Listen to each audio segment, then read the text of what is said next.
আসসালামু আলাইকুম, সবাই কেমন আছেন? নিজের বাড়িকে অনেক বেশি মিস করতেছি। কবে যে বাড়িতে যাব জানি না। লং টাইম ধরে বাড়িতে যাওয়া হয় না। আল্লাহ জানে আল্লাহ আমাকে কবে বাড়িতে নিবে। সবাই আমার জন্য দোয়া করবেন যেন আমি বাড়িতে খুব তাড়াতাড়ি যেতে পারি, কারণ বাড়ি আমি খুব বেশি মিস করতেছি। পার্মানেন্টলি ভাবে বাড়িতে যেতে চাই। বাইরে থাকতে আর একদম ভালো লাগে না, কারণ বাইরের জীবনযাপন অনেক দেখেছি। বাড়ির মতো শান্তি কোথাও নাই। বাড়ি থেকে আমার জন্য বিলের মাছ পাঠাইছে। দেখেন, এই মাছগুলো সবই হচ্ছে তরতাজা মাছ আসছিল। এখন আমি এই মাছগুলোকে সুন্দর করে বের করে ধুয়ে পরিষ্কার করে নিছি। যেহেতু মাছগুলা বরফ ছিল, তো ভাবলাম যে বরফ থেকে ছাড়িয়ে এরপর মাছগুলা দেখি কি অবস্থা। দেখেন কত মাছ এখানে আমার জন্য পাঠাইছে। অনেকগুলো দেশি ট্যাংরা, তারপরে হচ্ছে ওইখানে রয়েছে হচ্ছে জিওল, তারপরে হচ্ছে ছোট সাইজের দেশি পুঁটি মাছ এবং একটু মিডিয়াম সাইজের দেশি পুঁটি। এখানে আমি 3 রকমের মাছ মিলিয়ে প্রায় হাফ কেজির মতো মাছ নিয়েছি রান্না করার জন্য, কারণ প্রত্যেক অক্তে আমার মাছ চাই। মাছ ছাড়া ভালো লাগে না। যেহেতু আমরা মাছে ভাতে বাঙালি, মাছ আমাদের প্রিয় হবে, এটাই স্বাভাবিক।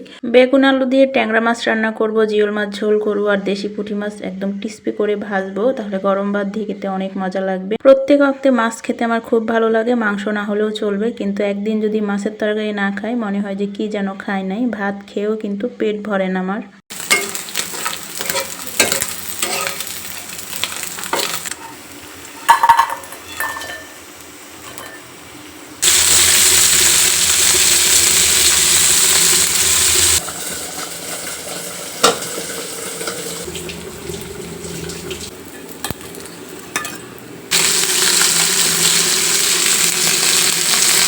আমাদের বাড়িতে কই, ট্যাংরা, জিওল সব মাঝে ভেজে রান্না করতে হয়।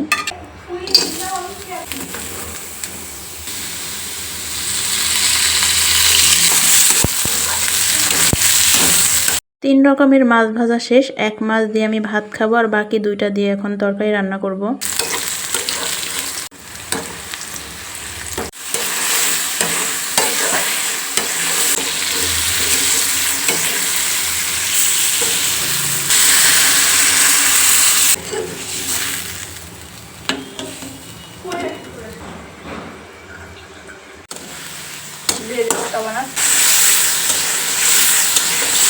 জিওল মাছ ভুনা করা শেষ। দেখেন কালারটা কত সুন্দর আসছে। এখন শুধু ট্যাংরা মাছটা রান্না করব।